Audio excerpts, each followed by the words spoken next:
so I'm going to be reading a few stories from No Sleep.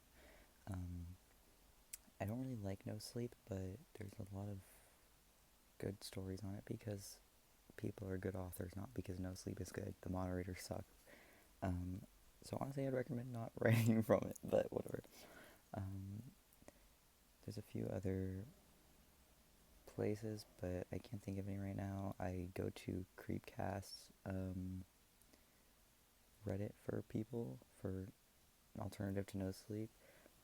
But yeah, I'm just gonna be reading some of this is genuinely I think the most recently uploaded one, and it's called "I ran ticketing for a screening event. Something strange happened to the audience," which I think kind of sounds fun. By Cave Lice, I think Cavelice. "Excuse me," an old woman said, motioning to her ears, "but I can't hear anything in the auditorium." "You can't?" I asked, glancing toward the doors. "No, not a pin drop." I sighed, made my way to the entrance. For the past few weeks, I'd been volunteering at a community event. Every other Thursday, a programmer would stream a classic movie and host a discussion afterwards.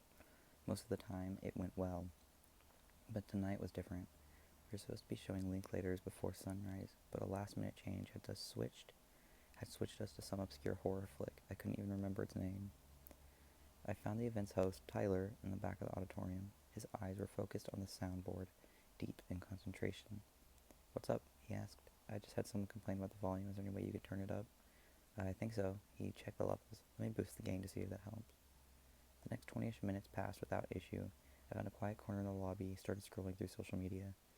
Soon after, another audience member trickled out. This time, it was a middle-aged man with a long, scraggly beard. "I've got something to tell you," he mumbled, rubbing his left ear methodically. "The sound in that room is terrible. I can't hear a thing."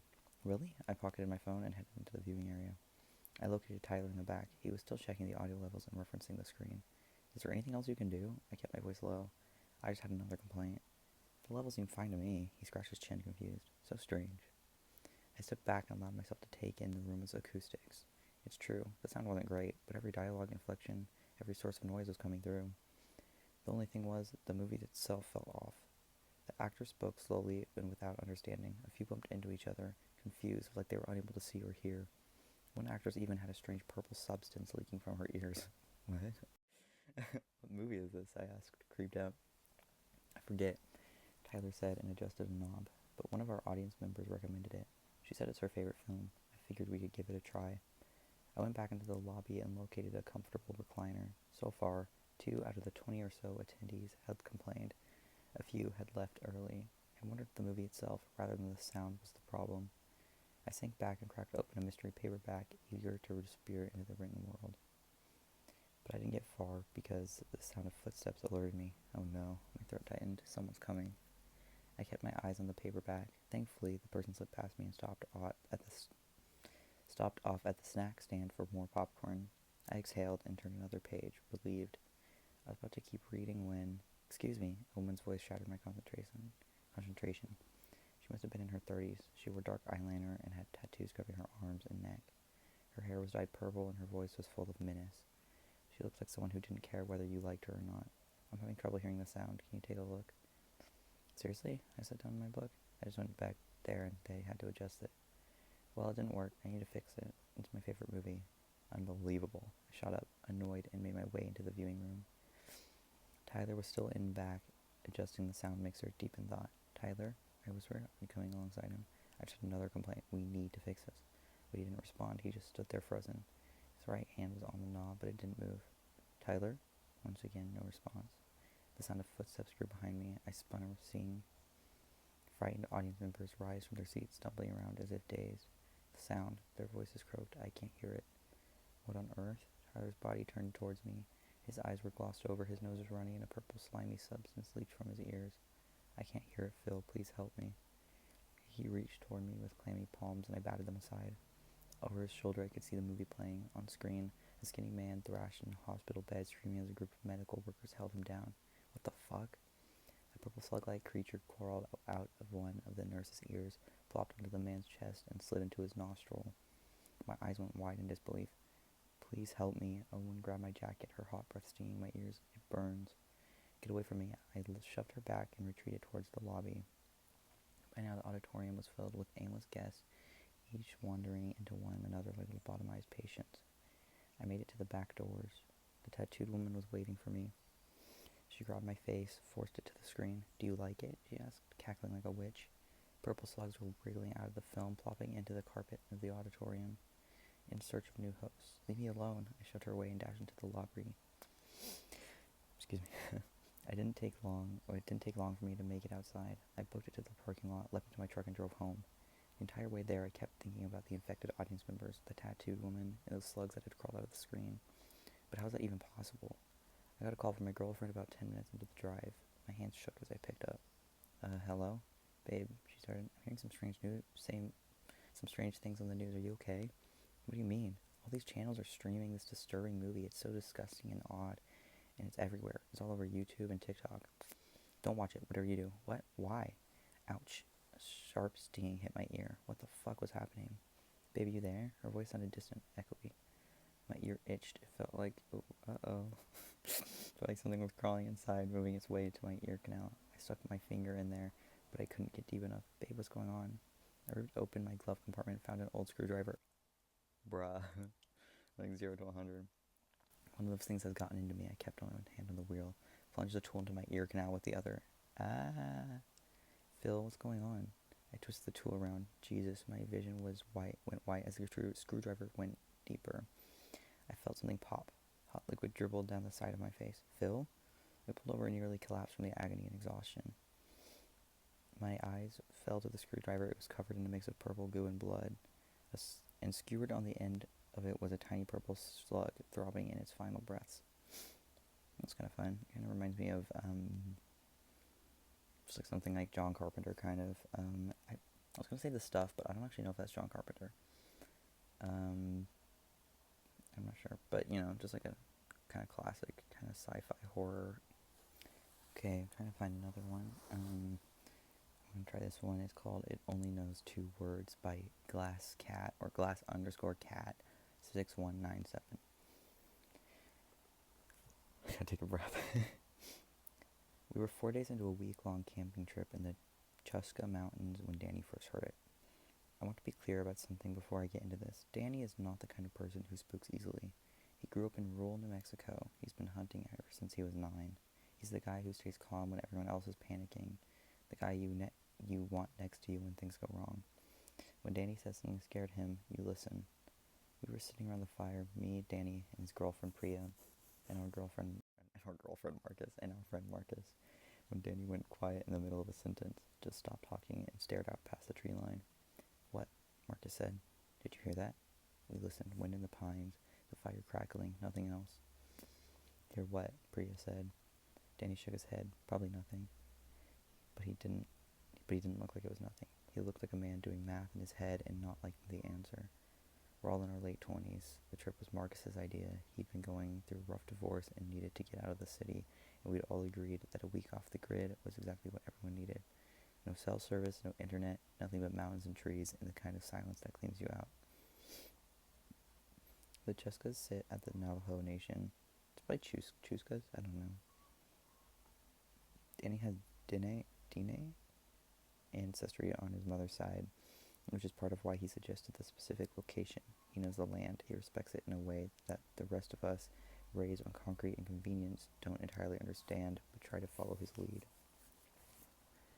He had one rule when we arrived: don't be loud after dark. Don't draw attention. We thought he meant bears. The second night was when we heard it. We'd gone to bed around 10. I was in the tent I was sharing with Marcus, almost asleep when it drifted in from somewhere out in the dark. A voice, human, distant. "Help me." I sat up. "Help me." I unzipped the tent before I'd fully thought it through. Danny was outside already, standing perfectly still, facing the trees. He'd clearly been awake. "Someone's out there," I said. "We have to..." "No." His voice was flat, final. "Danny, someone is..."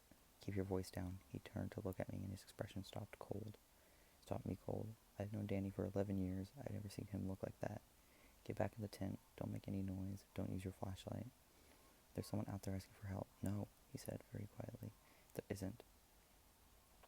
I stood there for a moment, listening. The voice came again from a slightly different direction than before. "Help me." Something was wrong with it. I couldn't name it at first. It was clearly a human voice, the right pitch, the right cadence, two recognizable English words, but there was something underneath it that made my spine go cold. Something about the way it landed, like a recording of the words rather than someone actually saying them. Like something that had heard the words and was producing the sounds without understanding what they meant. Dude, that's a skinwalker. Dude, probably. I think that's probably where this is going. I got back in the tent. I didn't sleep. In the morning, Danny explained. Not everything. I don't think he was willing to say everything, but enough. He told us about the... Oh, Jesus, I can't read this. About the Yi Naldushi, what outsiders call skinwalkers. Okay, actually that wasn't that bad. I probably said it wrong. Naldlushi. Okay. He told us they were real, that his grandmother had told them about them since he was small, and there were things in these mountains that were not what they appeared. Marcus laughed. Not meanly, more nervously. You're telling me a skinwalker was outside our camp last night? I'm telling you something was, Danny said, and I'm telling you that if you had gone out there, it would have been very, very bad. How do you know it wasn't just someone who needed help? Danny looked at him for a long moment, because of what it was saying. He let that sit. Then he said, these things, they learn sounds. They mimic what they hear. They're not like animals that learn calls. They specifically learn human sounds. He paused. Think about what sounds a human makes when one of these things finds them. The fire popped. Help me, Priya said quietly. She'd gone pale. Danny nodded. That's what it knows. That's what it's heard over and over for a long time.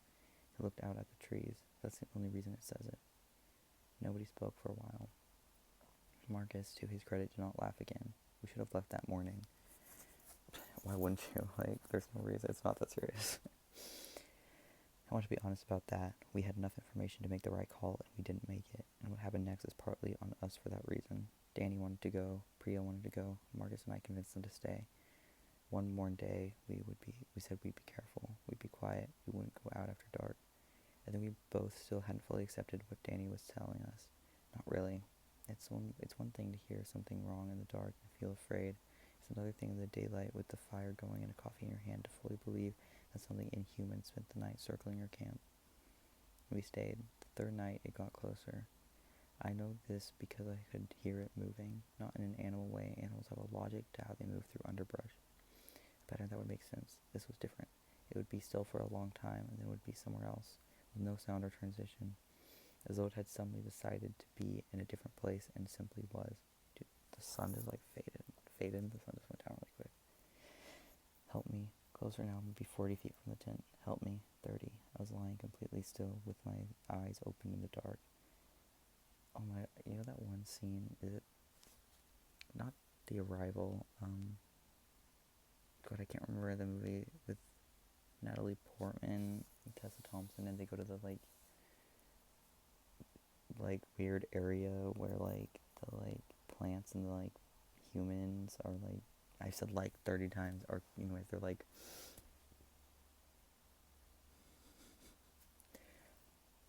just gonna cut that out.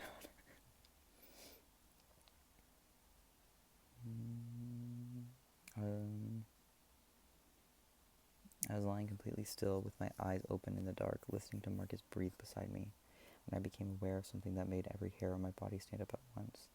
The voice was coming from two directions, not alternating simultaneously. Two voices identical, both saying the same words, slightly out of sync with each other. Help me. Help me. I grabbed Marcus's arm. He was already awake. Neither of us moved. We stayed outside the tent for what felt like an hour, but it probably wasn't. Maybe 15 minutes at most. But time moves differently when you're lying still in the dark, trying not to breathe out loud. Listening to something that learned its only words from dying people. Circle your tent in a circle. Circle your tent in the dark. Then it was gone. Not gradually, just gone. We left before dawn. Danny had us packed and moving while it was still dark, which felt wrong. I wanted light. I wanted to be able to see, but he said movement was safer than staying. He led us out with one small flashlight, keeping the beam low, and none of us spoke the entire 2-mile walk to the trailhead. We were almost off the cars when Priya grabbed Danny's arm. At the edge of the tree line, maybe 60 feet away, something was standing in the pre-dawn gray. It was tall, too tall. The proportions were almost human, but not quite. The limbs a little too long, and the head sitting at a straight angle on the neck. Like something that had learned the shape of a person from a description rather than observation. It was still. It was watching us. Danny kept walking, slow, steady. He didn't look at it directly. He said, quietly, without turning his head, "Don't look at it. Don't stop walking. Get in the car." I looked anyway. I wish I hadn't. You're stupid, Ro. Because in the moment I forced my eyes away, it moved, not toward us, just shifted its weight. A small adjustment, and I heard it, very softly from across the 60 feet of gray morning air. "Help me." And the thing that will stay with me, the thing I can't stop thinking about even now, weeks later, safe in my apartment with the lights on. It sounded hopeful, like something that had been saying those words for a long time, to many people in many situations, and had learned the words worked. Had learned that these words made people come closer. We've talked about it since, the four of us, Danny more than anyone. He told me something a few days after we got back, and we were alone, that he hadn't said in front of the others. He said his grandmother told him that the reason they learned those words, specifically those words, is because of frequency. They learn what they hear most often, and what they hear most often from humans in specific situations where they encounter humans is a person at the end of their options. A person realizing in the last moments before the end that they need someone to come, help me. He said his grandmother told him that the worst part isn't that they say it. The worst part is that at some point in the very beginning, a very long time ago, one of them heard it for the first time and came closer to see what it meant and learned. I don't go camping anymore, and sometimes late at night, when I'm most of the way asleep and my apartment is quiet, I think about that thing standing at the tree line in the gray morning light. I think about how still it was.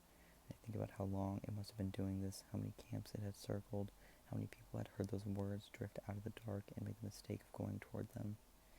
I think about how it sounded hopeful, and I turn on the lights, and I wait for the morning. That's pretty good. Shit. Okay, I think I'm gonna do one more.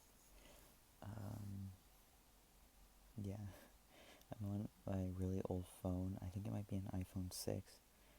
And I haven't turned this thing on in like years, and it's like burning up. And the only reason I'm using this one is because it's the only device I have with a headphone jack. Okay.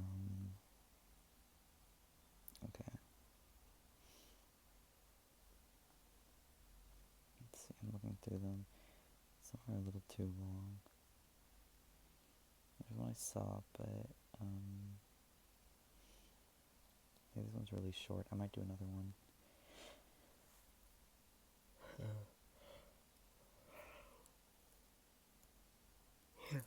Excuse me. So this is called "My Wife Died in a Car Crash 3 years ago. Last night she unlocked the front door and told me to run." And this is by big_emotion4963. I know exactly how this sounds. That's why I haven't gone to the police or told my family.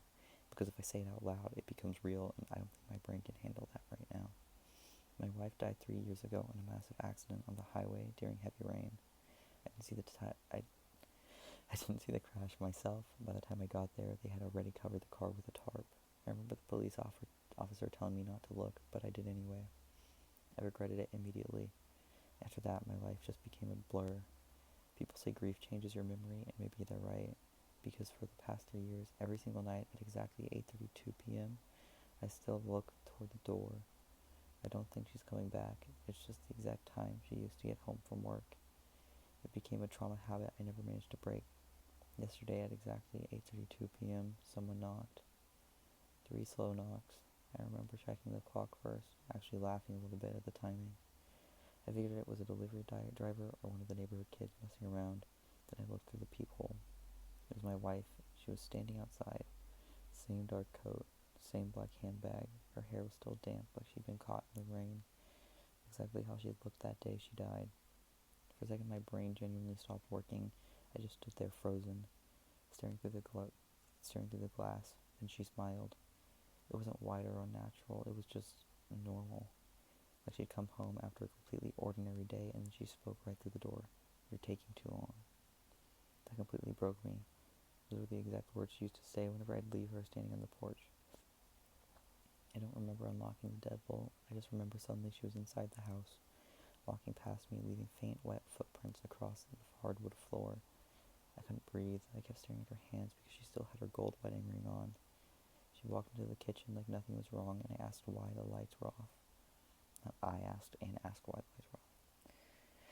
Same voice, same movements. I actually started sobbing and asked her where she'd been. She looked confused, laughed softly, and said, "At work, where else would I be?" God, part of me wanted to believe it so badly, but something felt horribly wrong. It wasn't obvious, just small things. Tiny pauses before she answered my question, smiling a fraction of a second too late, blinking less than a normal person does. It felt like watching something trying very, very hard to act human after only hearing descriptions of one. They, said the same thing. The last story said the same thing about, trying to act like a human with only descriptions of one. What is my... I don't know, I'm drawn to it. Then she looked toward the hallway mirror and completely froze. I noticed immediately. She wasn't staring at her own reflection, she was staring at me. Specifically at me. Then she quietly asked, "Who's standing behind you?" What? My stomach dropped out of my body. There was nobody behind me. I spun around instantly anyway. But the hallway was empty when I looked back at her. She wasn't smiling anymore. She looked absolutely terrified. Her eyes were locked on the empty space right over my shoulder. She whispered, "Don't let it burn your face." Ew. Every single light in the house blew out at once. Total darkness. I heard movement in the kitchen. Fast, heavy movement. Footsteps. Not one set. Multiple. Running and circling the room way too fast to belong to a normal person. I grabbed my phone, fumbled with the screen, and turned on the flashlight. The kitchen was empty. My wife was gone. The back door was standing wide open, with wet footprints leading outside into the dark. But there was something else on the floor too. Another set of footprints. Longer, distorted, and they stopped right behind the exact spot I'd been standing in. Like something had been looming directly behind me the entire time, just watching us. I didn't sleep last night. I've been sitting in my living room with every light on, waiting for the sun to come up. But tonight, at exactly 8:32 p.m., someone knocked again. 3 slow knocks at this time, and this time I can hear my wife crying at the other end of the door.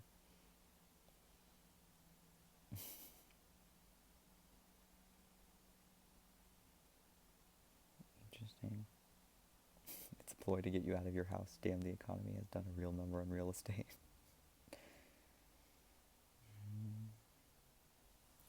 She didn't tell you to run. Okay, I'm checking. There's some funny captions, not caption titles in these. The scab on my arm started talking to me. I should have believed it. Should I read that one? Okay, here's another one, and I'm hoping it's a little different and not just another kind of Skinwalker adjacent story. I mean, the first one wasn't, but this is "The Sea Never Forgets What We Owe It" by user additional_bowel1 about 7144. Jesus. Oh my god. This will probably be the last one. My grandfather spent his entire life avoiding the sea, as if some deep fear lay hidden in his soul. It was something I could never understand. My family is from a traditional fishing village on the coast of Portugal, where for generations men fished those waters in long, high-prowed wooden boats that looked like they're cutting the waves as they were pushed into the sea. Everyone in the village knew my grandfather as a quiet man, one of those trained by the oppressive Estado Novo dictatorship to swallow his words and close the curtains whenever the military police passed the street. He died last week in the middle of his old things. Inside one of those old metal biscuit tins, I found a black cover notebook. It was his diary from 1965, the year hunger nearly wiped out the Portuguese coast and when the sea suddenly fell silent. According to the entries from January 1965, the fish all of a sudden vanished from the coast without warning. The boats would leave at dawn and return at the end of the day with empty, clean nets.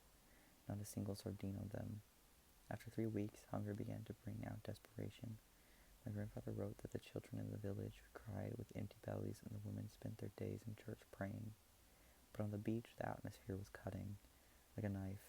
The local mayor, terrified that the misery would spawn a revolt and the news of it would reach the government's ears in the capital, sent the military police to the dreaded PIDE, secret state agents, to the beach. They controlled the landing. When the fishermen brought the high-prowed boats with empty nets onto the sand, the men in dark raincoats would approach and accuse them of conducting a hidden strike or of concealing the fish to sabotage the regime. The order was clear. They had to go further into the high seas, where the sea was dangerous and the small boats had no safety. It was on a Tuesday of thick fog that my grandfather and 3 other men decided to risk everything. Sorry, I'm not taking breath. They ventured kilometers from the coast, far beyond the limit where the water changed tone and became a dark abyss. The fog was so thick they could barely see the prow of their own boat. They released the oars to cast the net, and that's when the silence became too heavy. First they heard the sound. It wasn't the normal lapping of waves. It was the sound of water being cut abruptly, as if something huge had broken the surface right beside them and submerged again without making a splash. My grandfather clung to the wooden gunwale. Gunwale? He looked down and through the gray water saw the shapes. They looked like sharks in size, but moved with a speed that no real fish could possess. They passed under the hole, leaving a trail of phosphorescent foam, and worst of all, they seemed to be circling the boat, violently scaring off the few schools of fish that remained down there. They returned to land without a single fish in the net, with frozen hands and stomachs that screamed with hunger. On the sand, I'm going to say pied. The pied men looked at them with a disdain, noting names in a little black notebook, but my grandfather and the others didn't even have the strength to care. That night, hidden in the corner of the dark tavern, far from windows and the eyes of any regime reform, and the fishermen finally began to open up. I'm like stumbling all over my words, my apologies.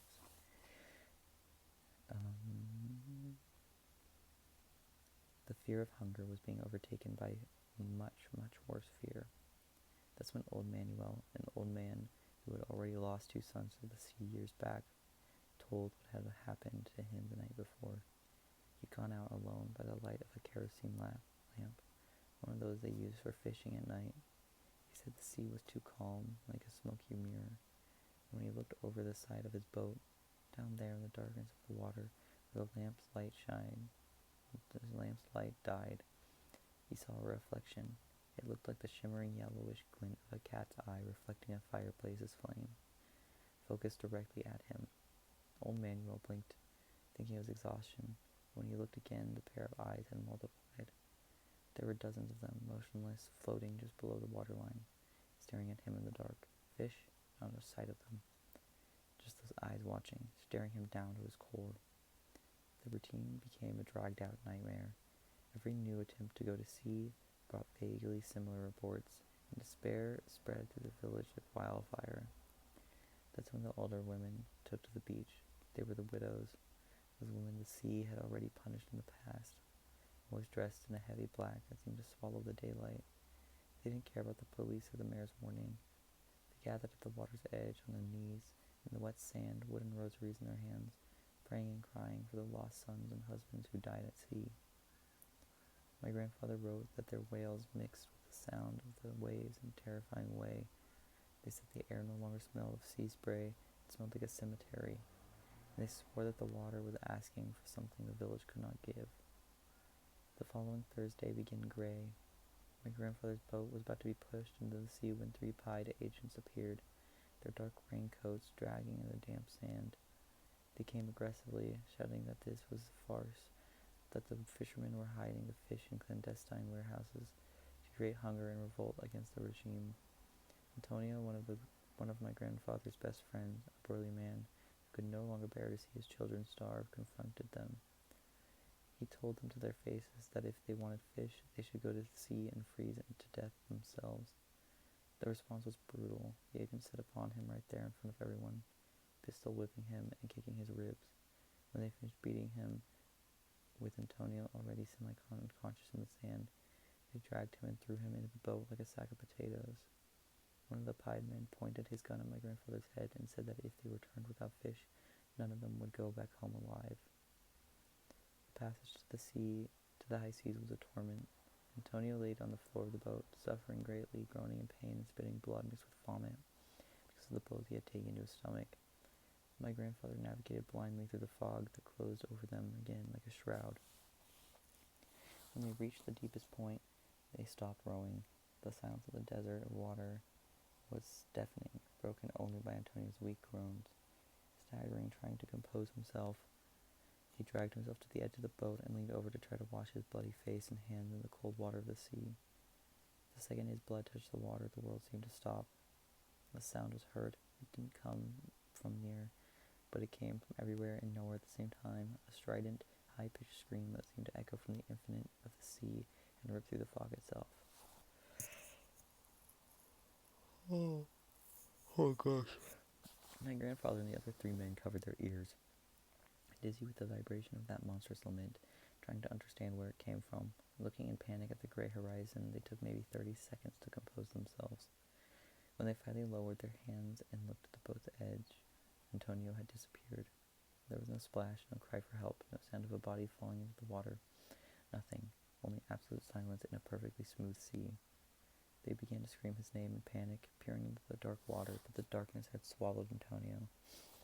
It was then that the water began to effervesce from out of nowhere without warning. Thousands of silver reflections began to struggle around the boat. Huge, gigantic schools of a density my grandfather had never seen in his life came to the surface. The fish jumped into the boat themselves, in shock, still crying for their friend, but driven by pure survival instinct and the fear of the men waiting for them on land. The fishermen cast the net and made one of the largest holes remembered on the coast. The boat touched the beach at the end of the afternoon, heavy, nearly sinking with the weight of the net it was pulling. My grandfather and the other three men jumped onto the sand with ghostly faces, with empty eyes and exhaustion that came from within their souls. But no one noticed, no one cared. The sight of that absurd quantity of fish washed everyone's senses away. The sea of silver was so great that the oxen and cows they used on the sand to pull the nets locked their legs in the sand.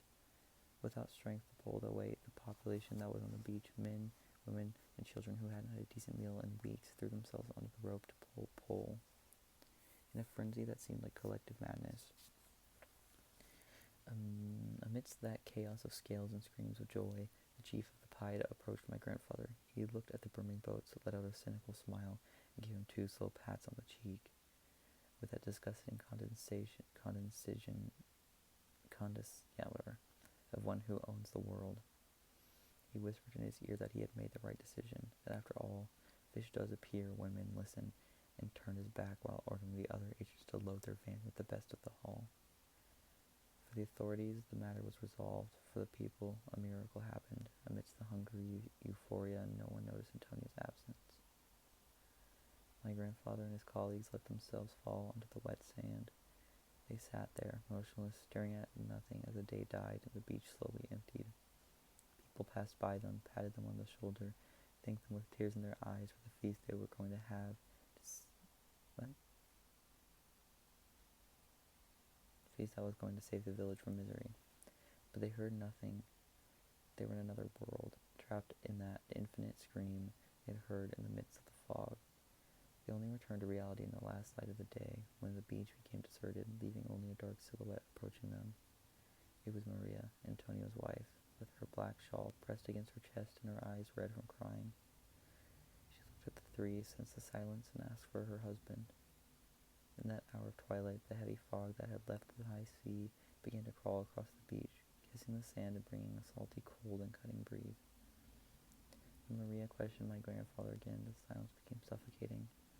My grandfather rose slowly, unable to look directly into her eyes. He took the salt-stained flat cap from his head, with his hands shaking from pure nervousness and panic, rolling the cloth over and over again against the calloused skin of his hands, suffocated by a dry knot in his throat.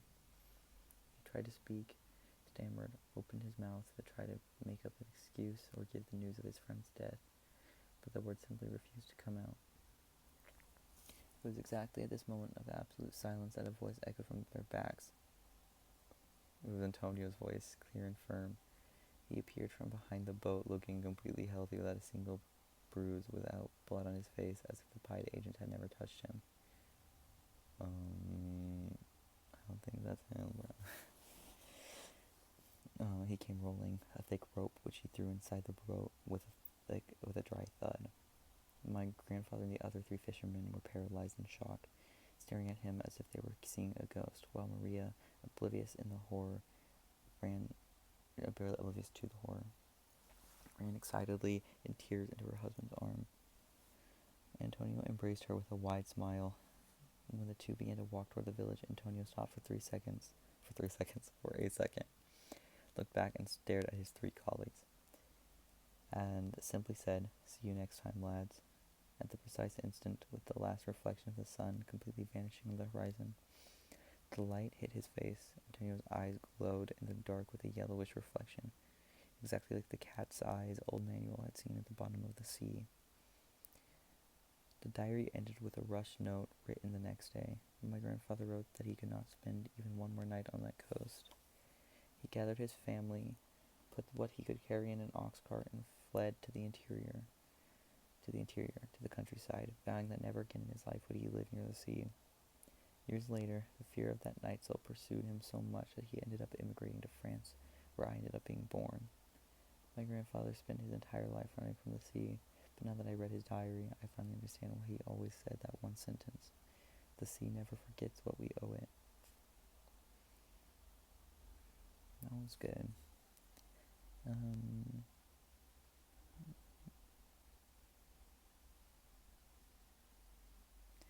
Yeah, I don't know, is that supposed to be like some sort of like mythical creature thing that I don't know about? Or is this just something they made up? That's pretty cool. And I'm like super tired. And it's only like 2 p.m. 2 p.m., bro. I'm tired as hell.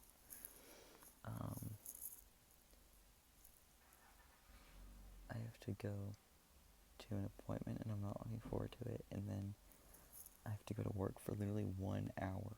1 hour. And it's going to be the longest hour of my life. And I'm only going to be nice because someone wants to leave an hour early. Anyways, bye.